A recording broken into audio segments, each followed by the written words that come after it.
Bonjour tout le monde, voilà, petite vidéo parce que j'avais vraiment à cœur de vous partager mes vœux, mes vœux les plus sincères pour cette nouvelle année qui arrive. Alors la nouvelle année, c'est toujours la même chose.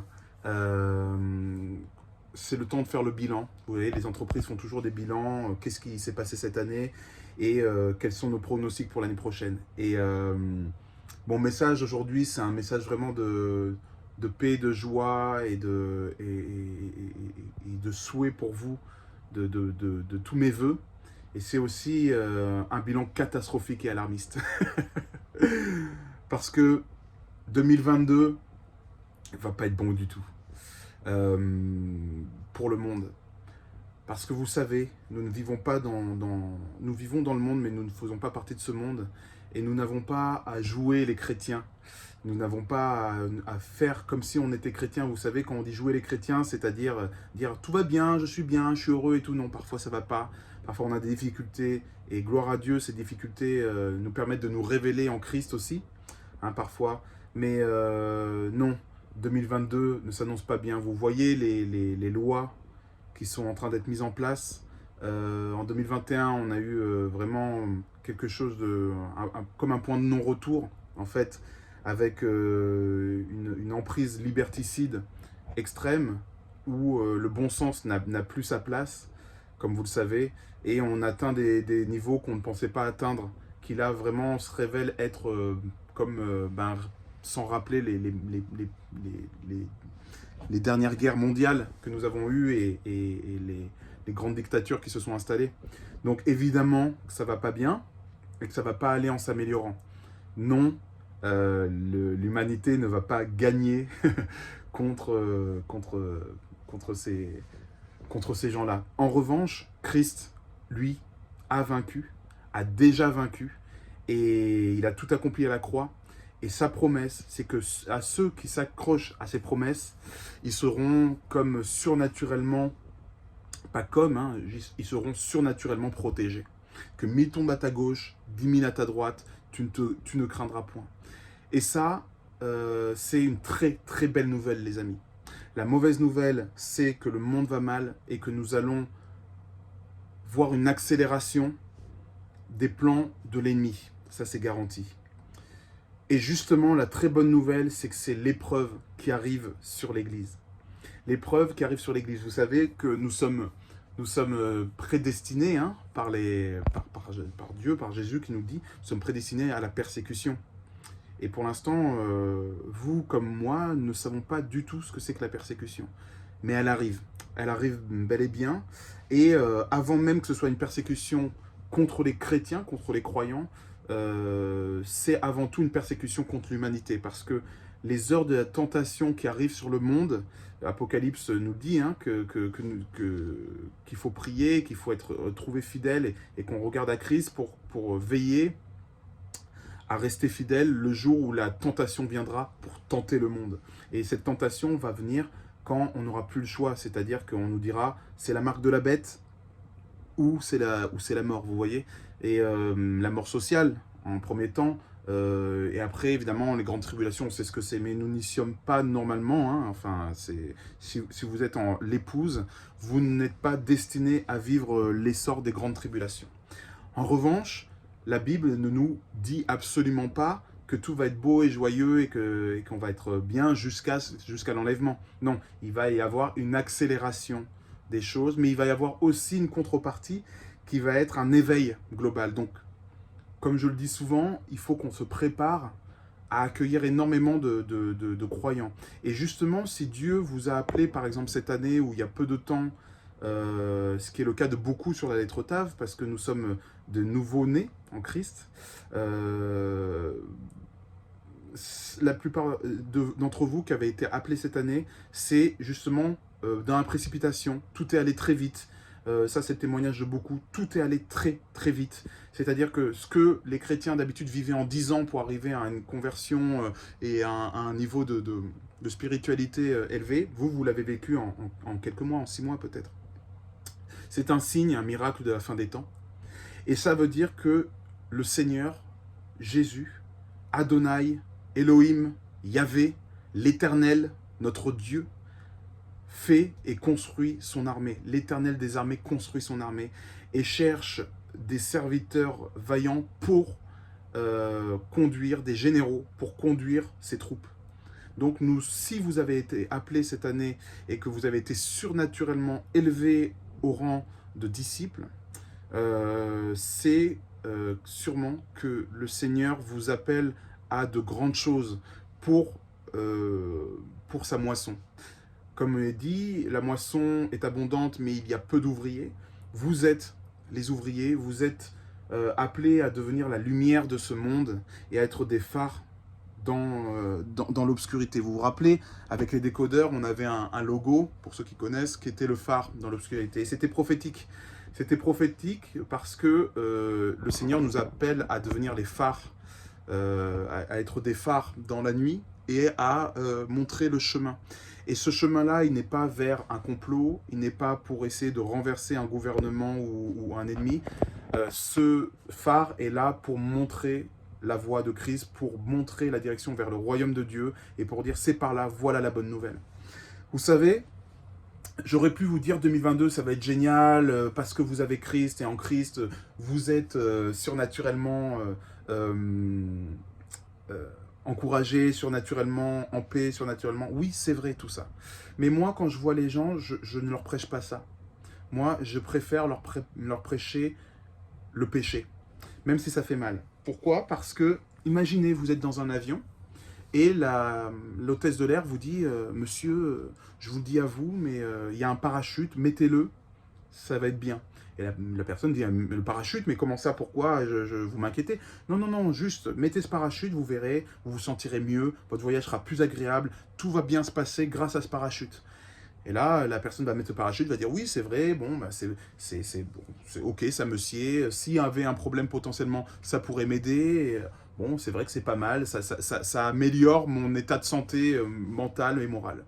Et là, il y a les autres passagers qui le regardent, qui disent ah, lui, il a un parachute, qu'est-ce qu'il fait avec ça? Mais c'est débile. Et lui, il va regarder, il va faire ça va, ben moi, le parachute, excusez-moi, je passe un meilleur voyage. Ah, il passe un bon voyage avec son parachute, mais n'importe quoi, allez, boire une coupe de champagne avec tout. Non, non, je garde mon parachute. Au bout de 2-3 heures de vol, tout le monde, toute la cabine commence à se moquer de lui. Qu'est-ce qu'il fait? Il fait bon, j'enlève mon parachute, donnez-moi de champagne. Les autres, ah bravo, voilà, t'as lâché ton truc, tu vois, c'était des bêtises, allez boire un coup. Et là, bam, l'avion se crache et il meurt. Dans le deuxième cas, l'hôtesse d'accueil vient vers la personne et dit monsieur, il y a un parachute, mettez-le. La personne va dire bah, vous m'inquiétez, pourquoi je mettrai? Bah écoutez, parce que l'avion va se cracher. L'avion va se cracher? Oui, l'avion va se cracher et ça sera à peu près à 800 km. Donc, mettez ce parachute parce que ce sera vraiment votre seul moyen de survie. Et là, la personne va mettre son parachute. Les autres vont se moquer. Et non seulement il ne va pas quitter son parachute, mais en plus de ça, il va regarder les autres en disant vous savez quoi? L'avion va se cracher. Alors moi, je vous conseille de mettre ce parachute. Vous pouvez rire tant que vous voudrez. Non seulement je ne l'enlèverai pas, mais en plus de ça, moi, je vais pendant tout le voyage vous expliquer pourquoi je le mets. Et je vais dire à toute la cabine, non seulement la cabine, mais tout l'avion, pourquoi il faut un parachute. Et je vais le crier sur tous les toits. Voilà ce que fait quelqu'un qui est averti qu'il va y avoir un crash.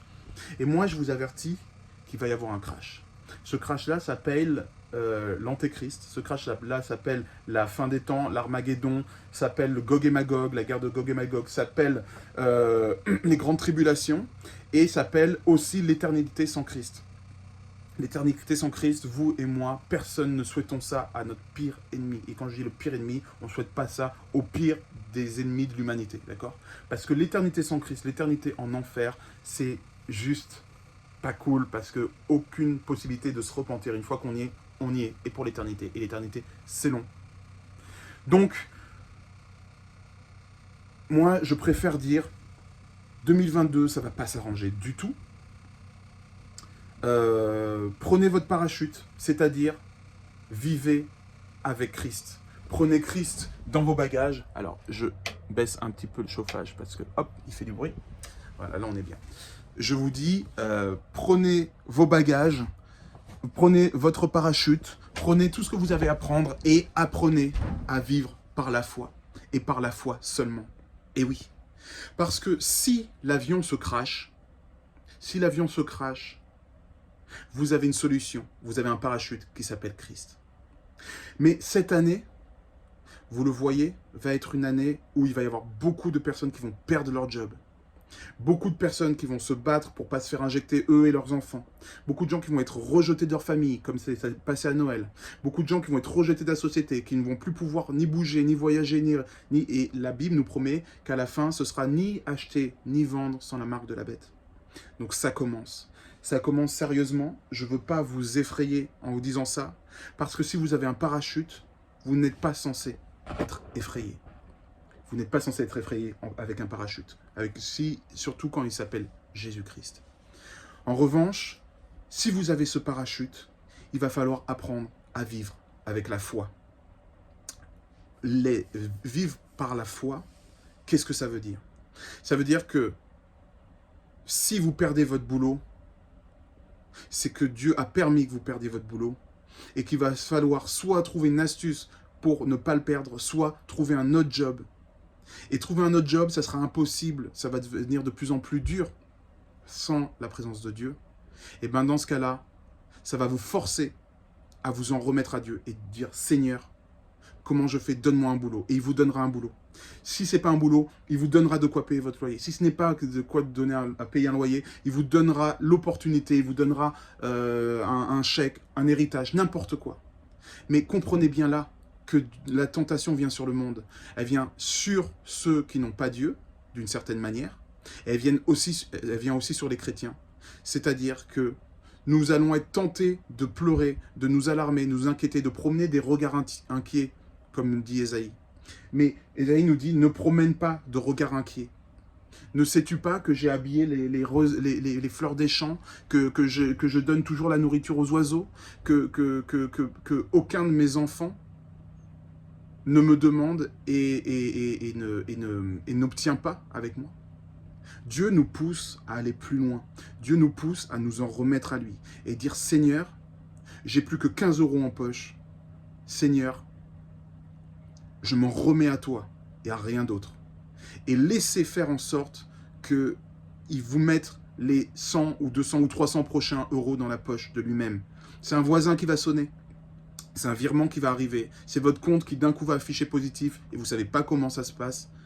Mais ceux qui vivent par la foi connaissent ces choses-là. Et je connais ces choses-là, d'accord? J'ai été dans des situations où je n'avais plus que quelques centimes dans un bocal pour m'acheter du pain, d'accord? Je l'ai vécu.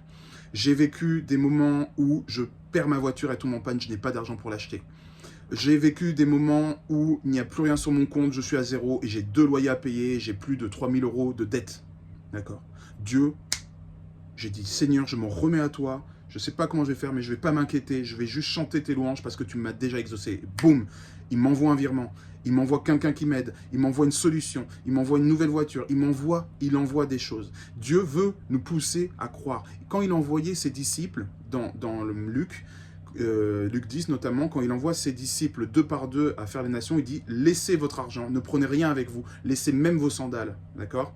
Et allez-y, allez et vous verrez que je vais être là avec vous. » Et pourquoi il a fait ça, ses disciples? Parce qu'il voulait leur apprendre à vivre par la foi.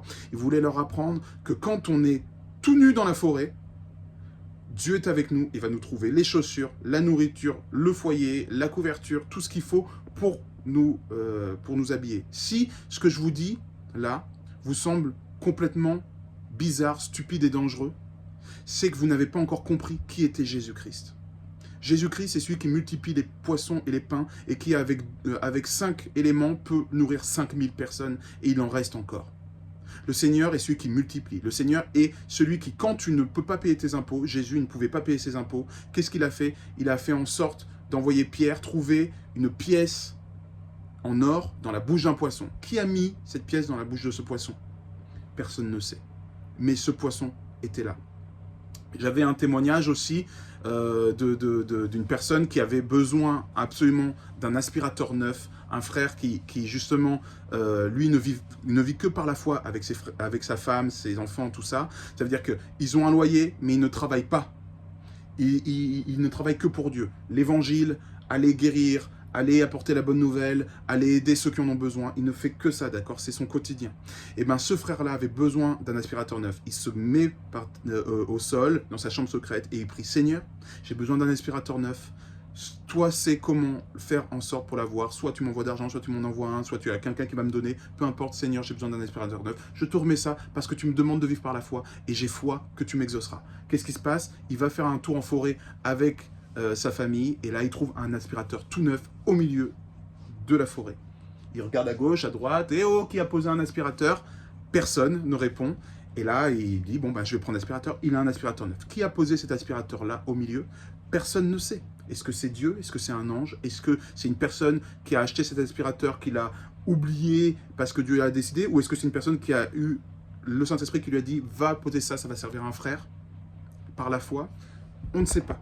Mais Dieu veut vous témoigner de sa présence et de sa fidélité. Ne volez pas ce témoignage. Si vous vous battez désespérément pour gagner 3 ronds, peut-être que vous allez réussir à gagner ces 3 ronds, mais vous aurez volé le témoignage que Dieu voulait vous montrer en vous disant « tu as rien ». Il était impossible que tu puisses régler cette situation. Et ben, par la foi, tu m'as fait confiance. Alors voilà, je révèle ma puissance en t'envoyant un cadeau.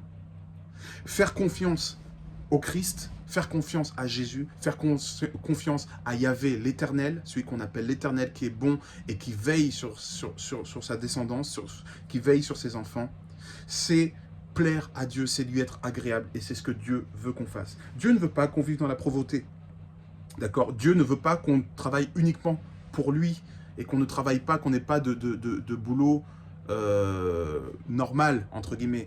Il faut avoir un boulot normal. Dieu veut qu'on passe par ça. Dieu lui-même a dû travailler. Vous avez peut-être vu The Chosen, il était charpentier. Il a dû lui-même travailler pendant longtemps pour subsister à ses besoins. Mais à un moment donné, il a commencé à s'occuper plus des choses du Père que de sa menuiserie, mais il faisait les deux, d'accord? Donc il continue à pourvoir à ses propres besoins et à celui de sa famille. Et il a, à un moment donné, plus du tout eu le temps de travailler avec un métier normal, et il a fini par travailler pour son père, pour le business de son père. Eh bien, Dieu ne vous appelle pas forcément à travailler pour le business, pour son business tout de suite, d'accord? Il veut évidemment vous y amener, mais d'abord, il veut aussi vous forger un caractère. Il veut que vous puissiez travailler, vous lever, comprendre la pénibilité du labeur, gagner votre argent par votre propre moyen, être responsable. Il veut que vous grandissiez et c'est sain que ce soit ça. Mais il vous appelle à aussi travailler pour son royaume. Si vous êtes en Christ, vous êtes appelé, quoi qu'il arrive, à travailler pour son royaume. Est-ce que c'est du 50-50? Est-ce que c'est du 80 Jésus, 20 travail normal? Ou est-ce que c'est du 20 mon père et 80 travail normal? On n'en sait rien. Et peut-être que c'est le cas, d'accord? Du 100% travail normal, 0% Jésus? Non. Du 100% Jésus et 0% travail normal? Oui, peut-être, mais pas tout de suite. Ou alors, peut-être que vous êtes à ce stade-là, le Saint-Esprit vous le dira clairement. Mais ce que vous êtes appelé à faire, quoi qu'il arrive, c'est à vivre par la foi. Et là, peut-être qu'il va y avoir une accélération. Si vous perdez votre boulot, peut-être que ça peut être la meilleure chose qui puisse vous arriver cette année. Parce que peut-être que ce sera l'occasion de travailler à 100% pour le business de papa. Et papa est notre rémunérateur, il le dit.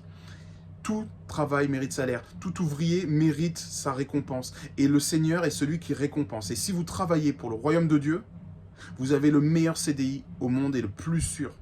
Parce que vous vivrez par la foi et il vous rémunérera. D'accord? Mais si vous n'êtes pas prêt à ça, alors cherchez un autre boulot, demandez au Seigneur qu'il vous envoie un autre boulot et peut-être qu'il vous enverra et écoutez-le. Mais cette année, c'est l'année 2022, ça va être l'année où il va falloir apprendre à sauter dans le grand bain et à vivre par la foi, à lui faire confiance, à lui demander toute chose, votre pain quotidien, à demander à votre papa qui est dans les cieux, votre pain quotidien, et à vous attendre à ce qu'il vous le donne, d'accord? Ça ne veut pas dire ne rien faire, ne pas travailler, ne pas chercher de travail, tout ça, hein. Non, ça veut juste dire ne pas vous inquiéter des choses de ce monde, remettre votre foi en Jésus-Christ, et Jésus-Christ seulement, et dans les cas désespérés, vous en remettre à lui et vous attendre à ce que lui règle la solution pour vous.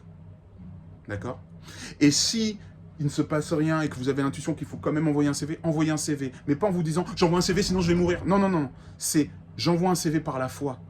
Que si Jésus veut que j'ai ce boulot, eh ben on envoie ce CV, ce boulot viendra. Et si vous n'avez pas ce boulot, gloire à Dieu. Si vous avez ce boulot, gloire à Dieu. Vous comprenez? C'est ça, avancer par la foi. Je vais vous lire quelques versets. Par exemple, 1 Philippiens 4, 19. Et mon Dieu pourvoira à tous vos besoins selon sa richesse, avec gloire, en Jésus-Christ. Dieu, sa promesse, c'est qu'il pourvoira à tous vos besoins. Tous vos besoins, c'est tous vos besoins. Vous avez besoin de coton-tige, il pourvoira au coton-tige. Vous avez besoin d'une voiture, il pourvoira à la voiture. D'accord? À partir du moment où vous travaillez pour lui, où vous avez foi en lui, et que vous n'êtes pas juste à répéter de vaines paroles dans vos prières, Dieu pourvoira. Dans 2 Philippiens 4, 6, 7, ne vous inquiétez de rien, mais en toute chose faites connaître vos besoins à Dieu par des prières et des supplications, avec des actions de grâce. Et la paix de Dieu, qui surpasse toute intelligence, gardera vos cœurs et vos pensées en Jésus-Christ. 3 Jean 15, 7, si vous demeurez en moi, et que mes paroles demeurent en vous, demandez ce que vous voudrez, et cela vous sera accordé. Si vous demeurez en moi, demeurez-vous en Christ? Et que mes paroles demeurent en vous. Est-ce que les paroles de Christ sont étudiées? Est-ce que vous les lisez? Est-ce qu'elles demeurent en vous? Est-ce que vous faites l'effort d'apprendre même par cœur certaines phrases clés pour votre vie et pour l'évangélisation? Parce que si c'est le cas, alors demandez ce que vous voudrez et cela vous sera accordé. Parce que ce que vous demanderez sera en accord avec le Saint-Esprit. Et le Dieu qui est dans les cieux et qui voit ce dont nous avons besoin pourvoira. 4 Éphésiens 3, 20 à 21. Or, à celui qui peut faire, par la puissance qui agit en nous, infiniment au-delà de tout ce que nous demandons ou pensons, à lui soit la gloire dans l'Église et en Jésus-Christ, dans toutes les générations au siècle des siècles. Amen. Dans 5 Matthieu 7, 11, on lit « Si donc, méchants comme vous l'êtes, vous savez donner de bonnes choses à vos enfants, à combien plus forte raison votre Père qui est dans les cieux donnera-t-il de bonnes choses à ceux qui lui demandent ?» 1 Pierre 5, 7. Et déchargez-vous sur lui de tous vos soucis, car lui-même prend soin de vous. Laissez-vous à Dieu tous vos soucis et laissez-vous lui l'occasion de veiller sur vous. C'est une question que je vous pose. Ésaïe 59, 1, le fameux. Non, la main de l'Éternel n'est pas trop courte pour sauver, ni son oreille trop dure pour entendre. Rien ne lui est impossible. Ce qui va faire, qui va agir ou pas, c'est votre foi. Philippiens 4, 6, 7. Ne vous inquiétez de rien, mais en toute chose, faites connaître vos besoins à Dieu par des prières et des supplications, avec des actions de grâce. Et la paix de Dieu qui surpasse toute intelligence gardera vos cœurs et vos pensées en Jésus-Christ. Il fera en sorte que vous ne vous égariez pas, que vous soyez en paix et que vous n'ayez pas peur devant ce qui est censé faire peur au monde et aux païens. Ésaïe 43, 13. Je le suis dès le commencement, et nul ne délivrera de ma main. J'agirai, et qui s'y opposera? Donc voilà, petit verset, vidéo très courte, juste pour vous souhaiter une très bonne année, pour vous souhaiter des révélations, pour vous souhaiter de l'intelligence, pour vous souhaiter une foi grandissante, et vraiment que le Seigneur vous montre, et vous donne l'occasion, et vous donne le courage de le tester. Testez Dieu, testez Jésus, on ne teste pas Dieu, évidemment, en lui disant, vas-y, je vais sauter, et si tu ne me rattrapes pas, ben, c'est que tu n'existes pas. Non, non, non, ça, on ne teste pas Dieu comme ça. Par contre, Dieu demande à ce qu'on le teste en disant, je te fais confiance Seigneur pour mon pain quotidien, et je me remets à toi. Et je vais plutôt me concentrer à prier, à faire mon job pour Dieu. Faire ton job pour Dieu, ça veut dire quoi? Premièrement, veiller sur ta famille, ça c'est travailler pour le business de papa. Faire un boulot normal et parler de Dieu et amener Christ en parlant ou juste en étant témoin de lui, en étant son ambassadeur à ton travail, ça c'est travailler pour le business de papa. Évangéliser, c'est travailler pour le business de papa. Guérir, chasser les démons et apporter la bonne nouvelle, ça c'est le gros business, le cœur du poulet du business de papa. Donc si tu es là-dedans, teste-le. Dis Seigneur, je regarde à toi, j'ai confiance en toi, je mets ma foi en toi. Tu as dit que tu pourvoirais à mes besoins, alors Seigneur, je te remets mes soucis et mes besoins, je ne m'inquiète pas. Et plutôt que de faire ce que j'aurais fait dans le monde, c'est-à-dire m'inquiéter et crier au secours, avec des regards inquiets autour de moi pour avoir de l'argent et un métier, et bien à la place, je vais prier et te faire confiance parce que tu pourvoiras. Et par la foi, je vais envoyer un CV. Par la foi, je vais demander s'il y a un job à gauche, à droite, par la foi, mais pas par inquiétude, comme font les païens, mais par la foi, parce que notre papa, quand on travaille dans son business, nous donne un salaire équitable. Et même plus qu'équitable, en abondance. Donc 2022, non, ça ne va pas bien se passer pour le monde. Mais si vous êtes en Jésus-Christ, vous savez, quand on est en Jésus-Christ, là où le monde s'écroule, vous faites exactement une pente inverse. Moi, 2021, ça a sûrement été une de mes meilleures années, alors que ça a été une des pires années pour l'humanité. Tout le monde dit Next 2021. Et ben moi, je dis 2021, ça a été ma meilleure année. Pourquoi? Parce que quand on est en Christ, on vit surnaturellement l'opposé du monde. C'est-à-dire que là où il y a de la détresse, nous, on a la paix. Là où il y a de la cruauté, nous, on a de l'amour. Là où il y a des drames, nous, on a des miracles. Vous voyez? C'est ça, travailler pour notre papa. Donc si vous savez qui est Jésus-Christ, si vous vivez en lui, vous comprenez qui il est, alors vous avez les oreilles pour entendre. Et cette année 2022 va être l'année du grand test. Là où le Seigneur va vous demander, est-ce que tu crois en moi? Est-ce que tu as foi en moi? Ou est-ce que ce ne sont que des vaines paroles que tu répètes? Si tu as foi en moi, tu m'es agréable. Et là, je te donnerai l'abondance en surplus. Mais si tu me montres que ta foi est vaine et construite sur du sable et non sur le roc, alors dans ce cas-là, tu n'auras plus que tes yeux pour pleurer et tu n'es pas mon épouse. Donc cette année va être une année extraordinaire. Je le proclame, une année de miracle, une année de révélation, une année où vous allez grandir, une année où le Seigneur va vous préparer à recevoir une grande moisson parce que beaucoup vont venir et vont se réfugier à vos côtés pour recevoir la parole parce que vous en êtes garant, parce que vous en êtes porte-parole. Mais pour cela, il y a un prix à payer. Et ce prix est très, très cher, très excessif. Et il n'y a pas tout le monde qui peut l'avoir. Ce prix, c'est le prix de votre foi. Est-ce que vous êtes prêt à vivre des ascenseurs émotionnels, à marcher sur l'eau même s'il y a la tempête et à ne regarder qu'à Christ? Si c'est le cas, alors vous êtes prêt pour la tempête qui s'en vient. La tempête dans laquelle nous sommes déjà. Mais ne vous faites pas d'histoire.